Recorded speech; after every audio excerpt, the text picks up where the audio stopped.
베이징에서 서쪽으로 약 8,000km, 유라시아 대륙의 서쪽 끝, 해협을 건너가면 작은 섬나라가 나타난다. 국명은 그레이트 브리튼 및 북아일랜드 연합 왕국, 우리가 흔히 부르는 이름으로는 영국이다. 면적 2,400만 평방킬로미터, 현재 인구 6천만 명. 이 나라는 세계 근대 역사에서 매우 특별한 위치를 차지하고 있다. 영국은 가장 먼저 현대 사회로 진입했고 18세기와 19세기 무렵에는 세계 발전의 선도자였다. 영국인들은 스스로를 태양이 지지 않는 제국이라고 불렀다. 19세기 말 영국의 식민지가 아시아, 아프리카, 아메리카, 오세아니아 등 930만 평방킬로미터로 퍼져 있었고 전 세계 3억 이상의 인구를 통치했었기 때문이다.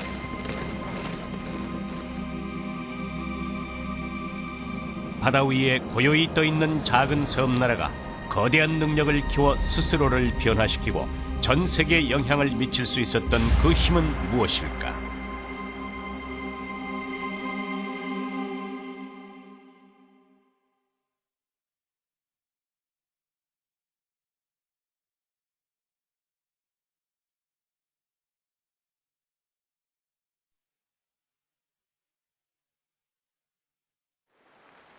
(1588년 7월 7일) 대서양의 파도는 예전의 모습 그대로 일렁이고 있었다. 바로 이는 130척의 전함, 8,000명의 선원과 2만 명의 병사들이 스페인에서 출항한다. 이들이 바로 그 이름도 웅대한 무적함대다. 이 무적함대의 호위 아래 강대하던 스페인 제국은 반세기가 넘도록 그 패권을 놓지 않았다. 무적함대의 이번 목적은 영국 해협을 장악하고 대서양의 섬나라인 영국을 훈계하는 것이었다. The Anglo-Spanish War, which broke out in 1587, was really a result of a long-standing religious quarrel between England and Roman Catholic Spain. England had been Protestant since the 1530s. And had not gone back to Catholicism when it was thought that Henry's daughter Mary would be a queen. 종교적 갈등 이외에 스페인 국왕이 무력을 동원하게 만든 또 한 가지 주요 원인이 있었다. 그것은 영국이 해상에서의 우위를 확대해 나가면서 스페인 제국의 이익을 침범하기 시작했던 것이다. 유럽 대륙에서 전혀 주목을 받지 못했던 작은 섬나라 영국. 그리고 100년 동안 바다를 평정했던 당시 세계 최고의 대제국 스페인. 영국은 왜 스페인에 도전했던 것일까?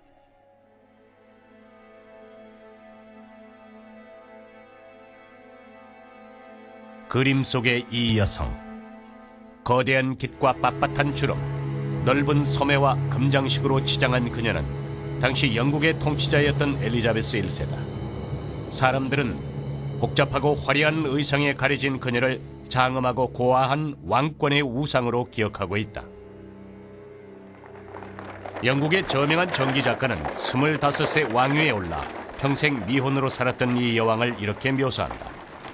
고요히 앉아있는 이 흉악한 암탉 한 마리가 영국 민족을 부화시켰고 민족의 탄생, 그 힘은 이 암탉의 날개 밑에서 빠르게 성숙되고 통일되어 갔다. 암탉은 미동도 없이 앉아있었지만 모든 깃털을 세워나갔다. 1558년 엘리자베스 1세가 왕위를 계승할 당시 스페인과 포르투갈의 항해가들이 큰 돈을 벌었다는 소식이 영국 해협 쪽에서 들려왔다. 이것은 그 당시 사람들에게 하나의 신호였다. 머지않아 도래할 경쟁의 시대를 알리는 신호 말이다. 이제 다시 새롭게 태어난 세계는 과거와 달랐다. 누가 먼저 새로운 세상을 받아들여 낡은 가치관을 타파하고 더 빨리 부강해지느냐, 이것이 문제였다. 이제 새로운 세계의 진정한 승자는 육상의 승리자가 아닌 바로 해상의 승리자였다. 역사는 모든 민족에게 기회를 주지 않았지만 영국의 여왕 엘리자베스 1세는 이 기회를 놓치지 않았다. 나라 전체가 바다와의 거리가 120km를 넘지 않는 영국. 이것은 해상 무역에 있어 유리한 자연 조건이었다. 하지만 해상 무역의 시작은 스페인의 먹잇감이 되는 길이었다. 상대의 실력을 파악하고 있던 영국은 스페인에게 공개적으로 대적하려 하지는 않았다. And so she encouraged privateers, buccaneers, Raleigh, Drake and others to expand English trade, to develop colonies like Virginia, to attack even Spanish trade. But in a way they acted as privateers, almost pirates, so that if they got into trouble with Spain, she could deny it had anything to do with her. It's not official government policy. And so she kept her distance from some of these naval activities, but actually encouraged them because she saw it as a way of developing the country. 이곳은 영국 남부의 플리머스 항. 16세기 영국 항해자들은 대부분 이곳에서 출항했다. 1580년 플리머스 태생인 프란시스 드레이크는 세계 최초로 세계 일주 항해에 성공한 사람이 됐다. 그는 3년간의 항해를 통해 남미의 스페인 식민지를 강탈하고 항구에 정박해 있던 스페인 선박을 공격했다. 만선으로 귀환한 드레이크는 투자자에게 4,700배에 달하는 이윤을 돌려준다. 투자자 중 한 명이었던 엘리자베스 1세와는 16만 3천 파운드의 이익을 나눠 가졌는데 이 금액은 그 당시 정부의 1년 지출과 맞먹는 수치였다. 고귀한 여왕은 친히 드레이크의 배 위에까지 올라갔다. 직업으로 말하자면 해적인 이 사람에게 정중하게 기사자규를 부여했다. 동포의 성공과 여왕의 격려는 영국인들의 원양 항해에 대한 자신감을 북돋아 주었다. 많은 사람들이 앞을 다투어 해외 약탈과 무역 행렬에 들어서기 시작했다. 새롭게 나선 경쟁자들이 당시 세계 최강국 스페인의 이익을 눈에 띄게 빼앗아가면서 투쟁과 충돌이 계속 이어졌고 결국 스페인 국왕 펠리페 2세를 격노하게 만들었다. 1588년 여름 펠리페 2세는 가공할 위력의 직속 함대를 파견해 영국을 공격한다.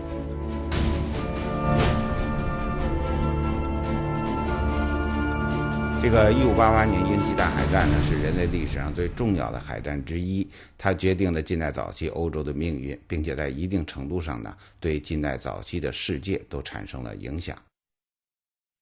엘리자베스 1세는 이 위기를 대화를 통해 풀어보려고 했다. 하지만 펠리페 2세는 오히려 냉소를 지었다.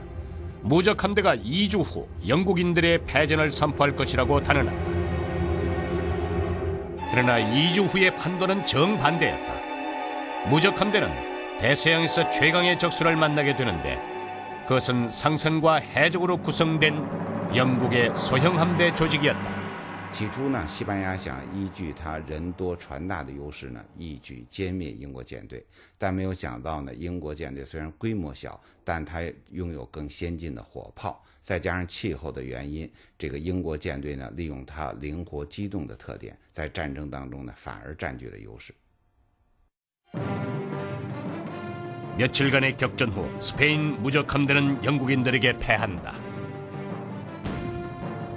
절반은 바닷속에 침몰됐고 절반은 도주했다. 심지어 상대를 전멸시키지 못한 영국의 함장들이 아쉬움을 표시할 정도였다. 그러나 이번 전쟁에서 얻은 승리가 의미하는 것은 그들의 상상을 초월하는 것이었다. So it marks a great improvement in British morale. It marks, in retrospect, certainly the beginnings of a transition of power from Spain to the rising naval power of Britain in the 17th century. Spain is still a great power for at least 50 years after the defeat of the Armada, but clearly the sands underneath are shifting, and 1588 marks a very obvious high point in that process. 스페인에게서 얻어낸 영국의 승리는 약자가 강자로부터 얻어낸 승리였다. 이것은 왕권 통치하에 있는 민족 국가가 다시 한번 그 역량을 발휘한 사건이었다. 오랫동안 유럽 주류 문명 밖에 있던 이 섬나라는 처음으로 강국의 모습으로 나타나 유럽의 명성을 알리게 된다. 영국은 세계의 해양 패권 및 상업 패권 다툼의 중심에 급속히 가세한다. 스페인은 점차 역사의 주 무대에서 물러나게 된다. 새로운 해상 강국으로 두각을 나타낸 영국. 엘리자베스 1세는 급부상한 이 섬나라를 어디까지 끌고 갈 수 있을까? You have to remember in the late 16th century, England is really quite a small country with a small population. What makes England a great country is ultimately economic expansion by commerce and colonies. And Spain is standing in the way. The Dutch are standing in the way. Later the French are standing in the way. And England must use its navy in order to challenge the authority, the power, the colonies, the commerce of all these countries. And Elizabeth is the first to do it really successfully. I think strong kingship was a vital stage for European and British society, moving from the medieval world to the modern world. And strong monarchs were good for their nations. They were a focus of patriotism and they gave clear leadership. 강한 군주제는 영국이 빠르게 발전할 수 있도록 해주었고 세계 대국으로 도약하기 위한 중요한 발걸음을 내딛게 했다. 해외로의 확장이 계속되고 무역시장을 끊임없이 개척하면서 이 섬나라의 면모와 기질도 점차 변해갔다. 면적이 2배로 확대되고 1600년에는 인구가 20만 명이 넘으면서 런던은 유럽 최대의 도시가 된다. 런던을 가로지르는 템즈강 북쪽에는 도시의 수려한 건축물들이 집중됐고 강의 남쪽에는 각종 극장들이 들어섰다. 오늘날 그 당시 모든 극장들이 사라졌지만 단 한 곳만은 예외로 남아있다. 이 극장은 1997년에 재건이 됐다. 하지만 내부의 모든 재료와 배치는 엘리자베스 1세 시대 때 모습을 완벽하게 보존하고 있다. 극장은 설계부터 완공까지 근 50년이 소요됐다. 이렇게 공사 시간을 감안하지 않고 건설한 목적은 단순히 문화 경관을 늘리려는 것이 아니었다. 중요한 것은 400년 전 마르크스에게 인류 역사상 가장 위대한 천재 중 하나로 불린 극작가 셰익스피어가 이 극장의 주주이자 배우이며 작가였다는 것이다. 시골에서 온 왜소한 몸의 이 극작가는 자신의 작품 37편을 통해서 놀랄만한 재능과 인간의 심리 세계에 대한 통찰력을 발휘한다. 셰익스피어는 16세기 사상의 최고 위치에 서서 역사 깊은 곳에 숨겨진 인간의 특성을 파헤치고 사람들 아래 던져놓으며 이렇게 말한다. 친구들이여, 인간은 내 규격대로 창조되는 것이 아니다. 내가 할 수 있는 것은 인간의 진실된 모습을 보여주는 것이다.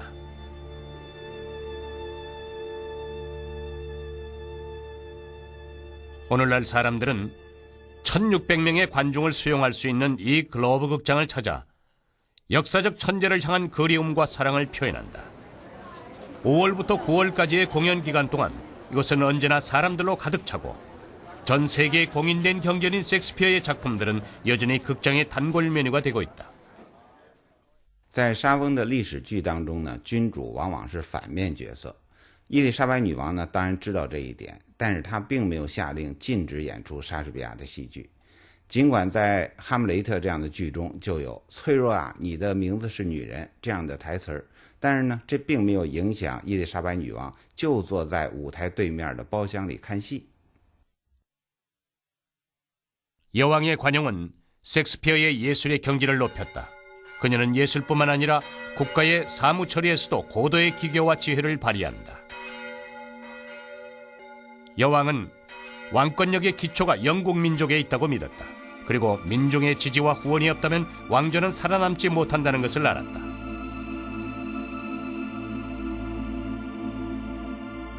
엘리자베스 1세는 민중의 지지를 얻기 위해 왕권을 강화했고 선조들로부터 전해 내려온 정치적 전통을 준수했다. 이런 정치적 전통은 영국의 오랜 역사 속에서 나온 것이었다.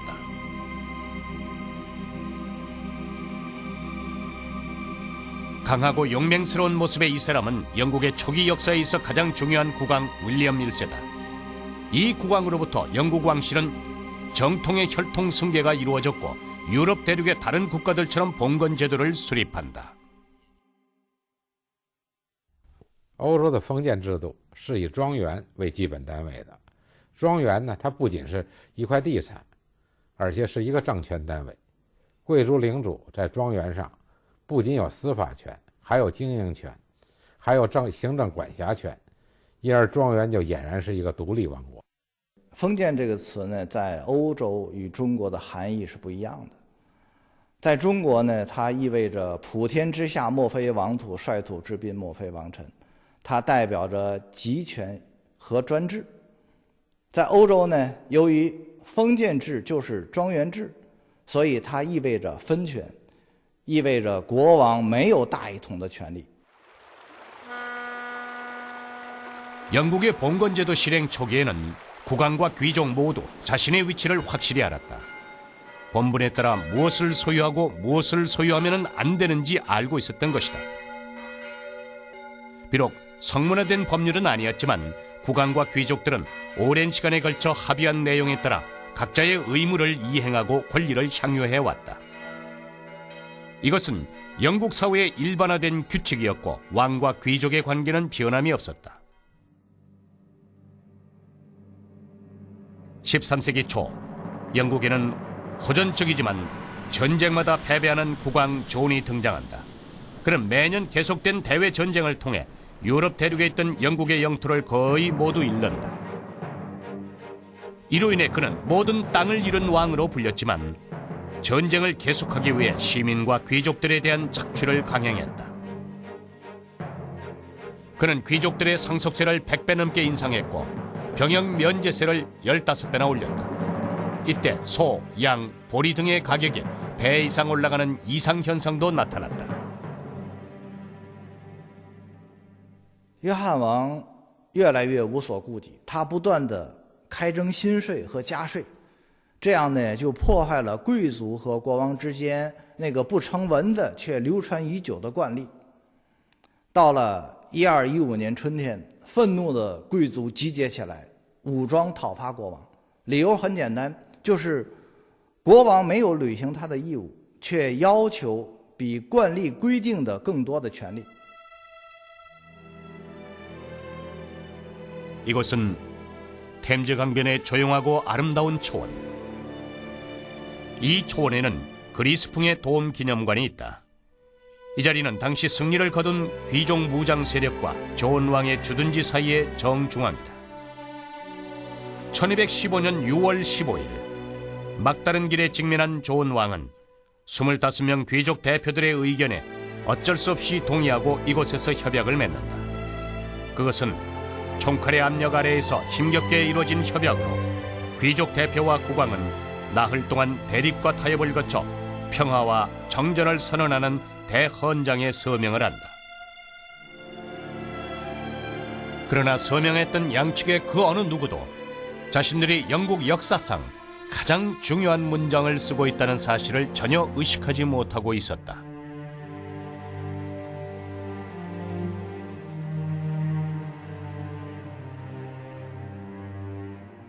大宪章里呢有2条最著名的条款，以后呢就写进英国的大法里面去。第一条就是国王要宣誓向任何人施以公正，不能剥夺他人的权利。另一条是，如果法庭没有判决，国王也不能逮捕和剥夺他人的财产。这2个条款表明，臣民的权利是独立的，不是国王恩赐的，所以国王也不能剥夺它。 영국 도서관의 진품 전시관에는 누런 빛의 투박한 양피지 한 장이 은은한 조명 아래 보관돼 있다. 이 보잘것없는 양피지는 약 800년의 역사를 지닌 대헌장이다. 가장자리에 흠집이 나고 옛 필기구로 쓴 글자가 흐릿해지긴 했지만 이것은 군주의 권력에 제동을 건 영원불멸의 증거가 된다. 대헌장은 모두 63개 조항의 글자 수도 몇 천자에 불과하다. 그러나 관례적으로 지속돼 왔던 국왕과 귀족 간에 모호했던 권리 관계가 명확한 법률 문자로 바뀐 최초의 헌장이다. 이때부터 영국 국왕의 권력은 더 이상 최고가 아니었고 법의 제한 아래에서만 행사할 수 있게 된다.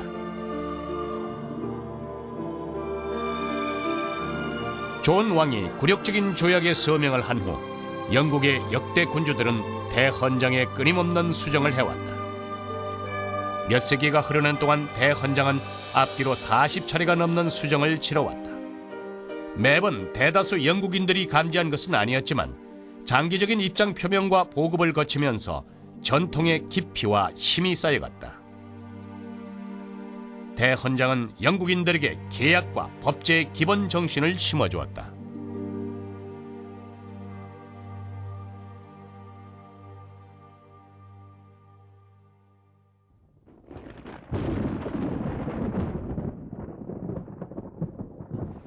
이 광활하고 평온한 강은 처칠에 의해서 영국 역사를 관통한 강이라 불린 템즈강. 영국의 국회의사당은 바로 템즈강변에서 가장 주목을 끄는 건축물이다. 대헌장에 서명한 지 21년이 지난 후 영국의 정부 문서에는 의회라는 단어가 나타난다. 귀족과 국왕 간의 의사회가 변화를 거듭해 탄생한 이 기구는 대헌장의 법제 원칙에 입각해 군주의 주요 권리들을 제한하게 된다. 국회의사당 위에 유명한 빅벤은 15분마다 한 번씩 종을 치는데 이 시계는 경비를 서는 충실한 근위병처럼 조금의 소홀함도 없이 자신의 직무를 수행하며 오차가 1초를 넘는 적이 없다.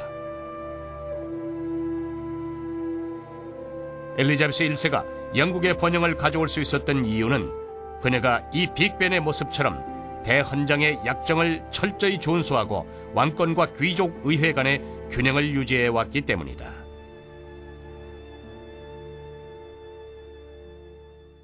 She was very much an authoritarian ruler, but not a tyrant, and not arbitrary. She tended to try to operate within generally agreed laws and customs, and she did quite often call Parliament, not every year, but quite a lot, particularly in her later years.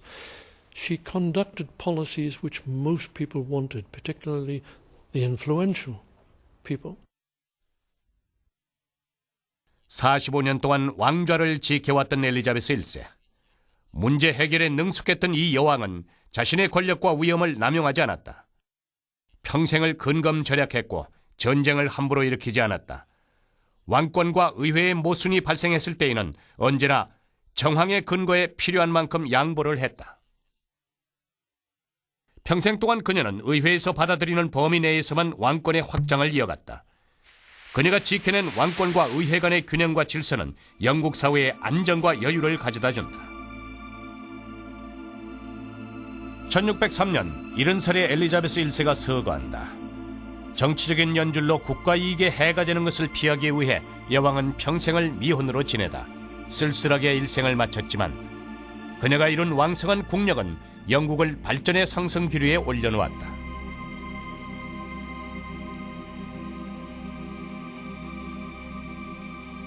(22년이) 지난 후 영국 역사에 가장 중대한 영향을 미친 국왕이 왕위에 오른다.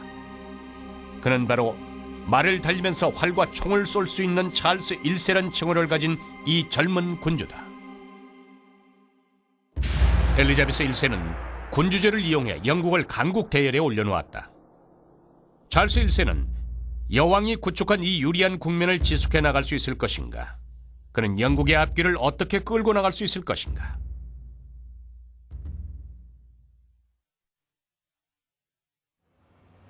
이곳은 런던의 화이트홀 거리.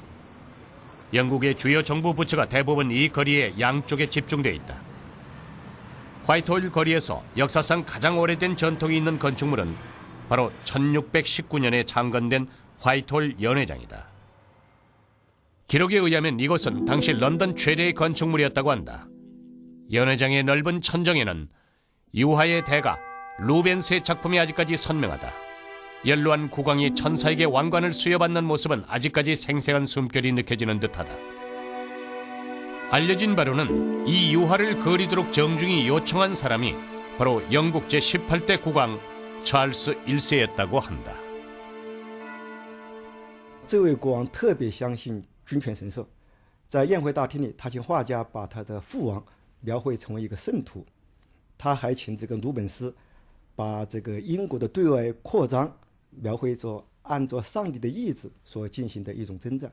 那么在他心目中，这些油画，那么一方面是寓意着那么上帝赋予的神圣君权，另一方面也寄托了他对外扩土开疆的一种野心。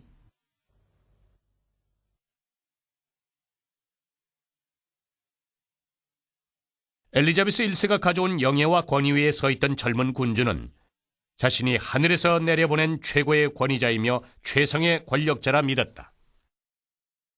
그러나 그는 민중의 지지와 민족의 이익을 무시하고 있었다. 엘리자베스 1세의 사상 속에 자주 나타났던 이 개념은 찰스 1세의 사상 속에서 점차 사라진다.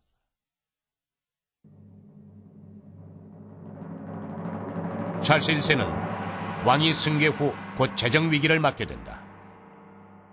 본인 스스로 주도한 영국과 스페인, 프랑스 간의 복잡한 종교 전쟁은 국고를 고갈시키고 재정을 위축시켰다. 전쟁을 유지하기 위해 찰스 1세가 생각한 수단은 바로 세금 인상이었다.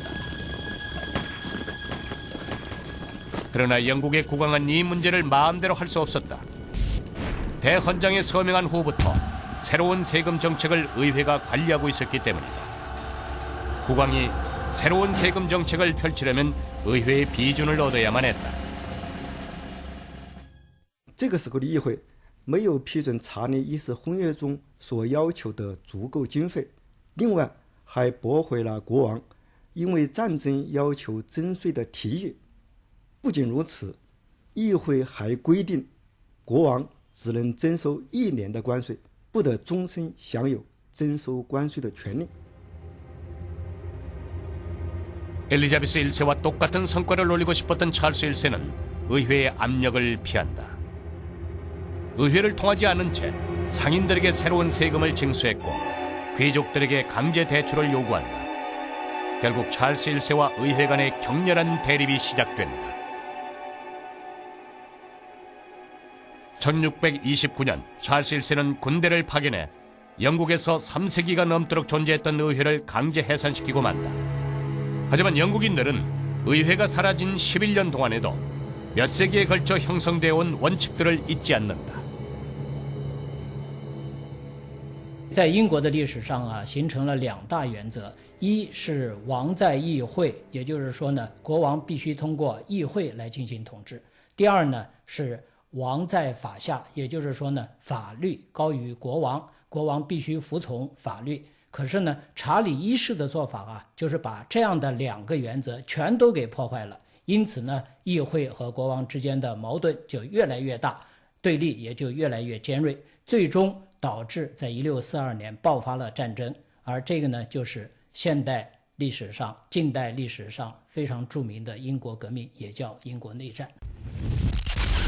이 사건은 국가의 최고 권력을 누가 잡느냐를 결정하는 전쟁이었다. 이때 올리버 크롬웰이라는 의회군 장군이 두각을 나타냈다. 그의 인솔하에 국왕군대는 철저히 패배하고 영국 공화국이 세워진다. 찰스 1세는 포로로 잡힌다. 화이트홀 거리의 연회장은 찰스 1세가 실패하고 만 증거가 아니라 이때가 영국 역사에 있어 또 다른 중요한 시기임을 알려주고 있다. 루벤스의 그림이 곧 완성될 무렵 찰스 1세는 자신이 공들여 건설한 연회장 밖에서 그것도 성도로 묘사된 부왕의 눈이 바라보고 있는 바로 그곳에서 인생의 마침표를 찍는다.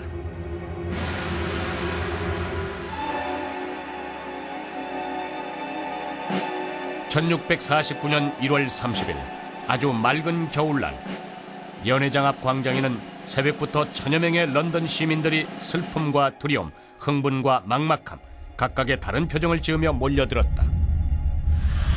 주체할 수 없는 조바심 속에서 그들은 단두의 처형을 기다렸다. 처형자는 바로 폭군과 살인범 및 국가의 적으로 판결받은 국왕 찰스 1세였다. 찰스 1세는 매우 침착해 보였다. 그는 형장에 들어가기 전 2벌의 속옷을 입겠다고 했다. 이는 관중들에게 자신이 추위 때문이 아닌 두려움에 떤다는 오해를 받지 않기 위함이었다. 유언을 남기고 기도가 모두 끝난 후 그는 머리를 단두대에 올려놓았다. 집행관의 수신호가 내려지고 24년 동안을 재임했던 49살의 군주는 형장의 이슬로 사라진다.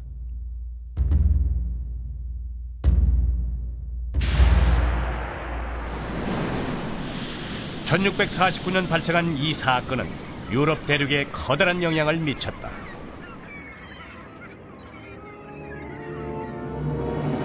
유럽의 크고 작은 궁정에서는 경악을 금치 못했으며 당시 전제군주 통치하에 있지 않았던 궁정들은 전제군주 정치의 실행을 갈망하고 있었다. 바다 건너편의 섬나라 영국의 방법은 그 시대의 보편적인 정치관념을 뛰어넘은 것이었다. 归根结底啊，查理一世是违背了英国自古以来就形成的所谓的自由的传统。那么在开始的时候呢，所谓自由是指贵族对抗国王，可是后来呢，它逐步的就变成了整个国家反抗国王的暴政。在几百年的时间当中，王权和民权之间的这种斗争啊，是英国政治史的发展的一个主线。那么正是在这样的一个抗争之中啊，英国走出了中世纪，走进了现代世界。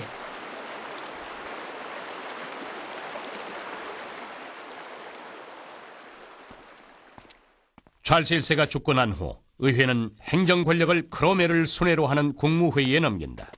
그러나 영국인들이 기대했던 새로운 세상은 오지 않았다. 곧 크로멜은 군사 독재를 실행한다. 영국 내전은 전제왕조를 뒤집는 결과를 낳았다. 마치 유리판에 붙어있던 수채화처럼 크로멜에 의한 독재와 사회의 혼란으로 전제왕조의 모습은 흔적도 없이 씻겨 내려갔다. 혁명은 1인 전제에 대한 반항으로 시작됐지만 또 다른 이의 전제로 끝났다. 주권을 보호하자던 크롬웰은 국왕 칭호가 없는 국왕이 됐고 1653년 의회는 다시 해산된다. 발전 뒤에는 반전이 있기 마련이다. 크롬웰 서거 후 몰락한 왕조는 다시 성대한 의식을 통해 돌아온다. 1685년 1년의 복잡한 정권 교체를 통해서 찰스 1세의 아들인 제임스 2세가 왕위를 계승한 것이다. 부왕의 비극을 가슴속에 묻어둔 제임스 2세는 전철을 받지 않기 위해서 군대를 확충해 나갔다. 영국이 다시 찰스 1세의 통치 시대로 돌아가도록 하기 위한 준비를 해나간 것이다. People do not wish to risk civil war, and they hope he will be a decent, reasonable king. He proves to be a very poor king. He pushes his Catholic policies. He governs without parliament. He threatens the rights of the city of London and of various towns in the country.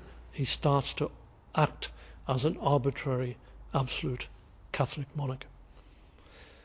That convinces the majority of the propertied elite in England they must resist him. 제임스 2세의 전제 앞에서 선택의 기로에 선 영국인들은 어떤 방식으로 반항을 했을까? 한 국가의 정치적 선택은 일반적으로 전통 또는 중대한 사건에 영향을 받는다. 이 시기의 영국인들은 찰스 1세 때처럼 폭력적인 혁명 방식을 사용하지 않았다. 그에게 왕조는 쉽게 몰락하니 새로운 제도는 수립하기 힘들다고 훈계를 했다. 그들은 크로멜을 외치지도 않았다. 크로멜식의 혁명은 진정한 국가의 진보와 발전을 가져올 수 없었기 때문이었다. 때문에 1688년의 영국인들은 후세 사람들에 의해 명예혁명으로 불리는 방식을 택하고 왕권의 전제에 종지부를 찍는다. In the Glorious Revolution, there was this set of aristocratic elites who said, it's time to change the dinner party, right?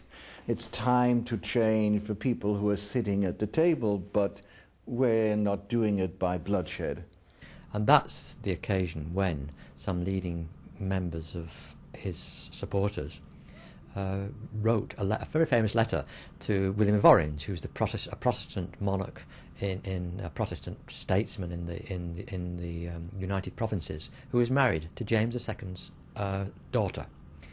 And they invited him to come over to help them in their rebellion against James. And hence began a really rapid series of events in which William invaded England peacefully. There was no opposition. James's army melted before them, and William arrived in London, and James fled. There was no battle.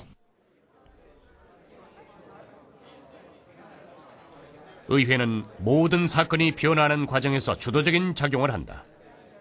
연이어 새로운 국왕을 세울 때에도 토론을 거쳐 양대파의 의견을 절충하고 영국 국왕의 윌리엄 부부를 공동으로 등극시킬 것을 결정했다. 국왕이 의회에 의해 결정되는 전무후무한 변화를 통해 왕권은 신의 수여에서 백성의 수여로 바뀌게 된다. 이는 영국에서 1000년 이상을 존재해온 왕권의 성격이 근본적으로 변화한 것을 의미한다. 1688년부터 영국은 의회를 왕권보다 높은 정치 원칙으로 삼을 것을 정식 선포했고 그 후 수십 년에 걸쳐 입헌군주제를 수립해 나간다. 英国的君主，他是国家的元首，是政府的首脑，是教会的首领，又是全国武装部队的总司令。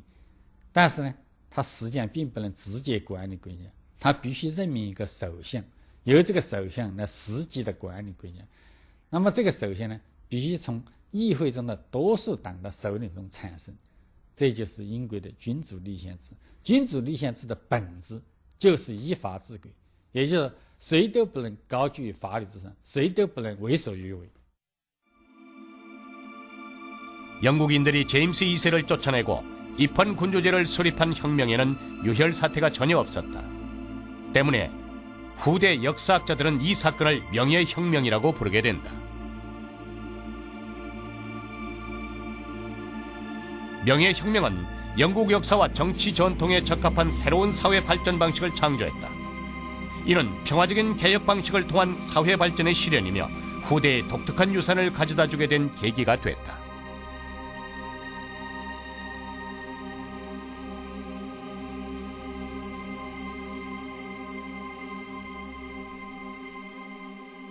"光荣革命使英国摆脱了专制的统治，这个在世界上它是第一个国家。那么他在这样做的时候呢，他采用了不流血的方法。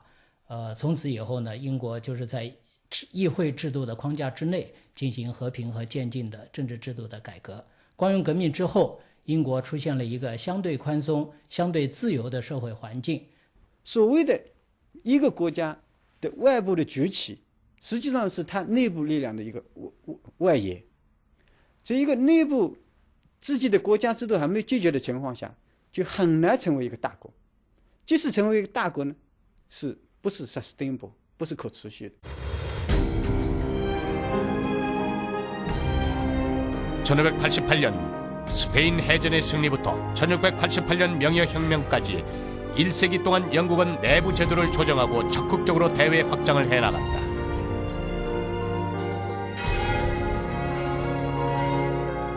(100년의) 시간을 저축한 후 영국인들은 자신의 역량을 풀기 시작한다. 명예혁명 전후의 영국은 인구가 대량으로 증가했고 상업과 수공업이 신속히 발전했다. 시간이 지날수록 대외 무역은 중요한 국가의 민생이 됐다. 프랑스 사상가인 볼테르는 당시의 영국에 대해 이렇게 평가했다. 영국을 강대하게 변화시킨 것은 이것이다. 엘리자베스 시대부터 느껴왔던 상업의 중요성, 그리고 국왕을 단두대에 보냈던 바로 그 국회가 해외 무역을 분배하는 일에 바빠 마치 아무 일도 일어나지 않은 듯 시치미를 뗀 것이다. 찰스 1세의 선열이 아직 낭자한데 국회는 항해법을 통과시켰다.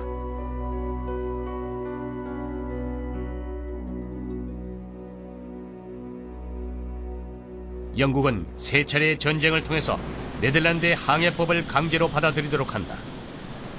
항해법의 규정은 영국 및 그 예속 국가들의 화물을 수입할 때 반드시 영국 선적이나 수출국 선적을 이용하도록 하는 것. 이때부터 네덜란드 선적은 점차 퇴출되고 영국은 1세기 동안 망망대해를 활보한다.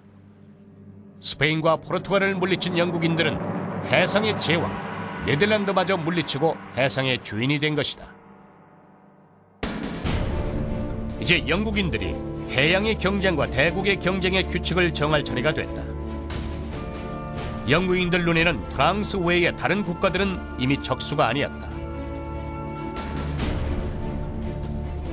제국을 건설하는 길에서 영국은 그 누구도 막지 못하는 강력한 힘을 발휘하게 됐고, 계속되는 정벌에서 유럽 최강의 해군을 만들면서 그들의 상업적인 감각은 전 세계로 뻗어나간다.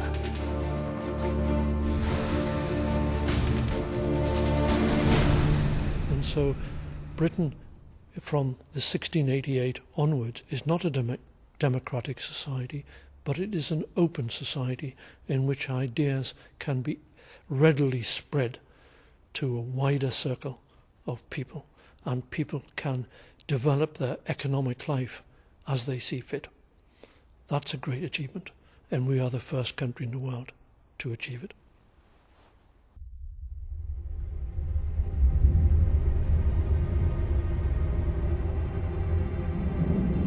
그 당시 세계를 돌이켜보자.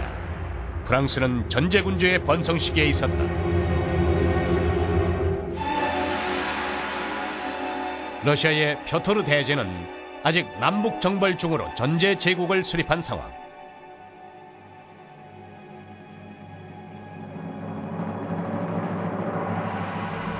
독일과 이탈리아는 사분오열돼 백성들이 강력한 왕의 출현을 고대하고 있었고, 아시아에선 일본이 봉건 막부 제도의 속박에 있었으며, 중국은 청나라 왕조의 268년 천하가 이제 겨우 44년이 지난 상태였다. 그러나 변두리에 있던 소국인 영국은 역사적인 변화 속에서 아주 결정적인 기회를 잡고 현대 문명으로 가는 입구에 가장 먼저 도달해 있었다. 세계의 중심을 향해 침착하게 한 발 한 발 나아가는 영국. 다음 2세기 동안 그들은 전 세계를 호령하게 된다.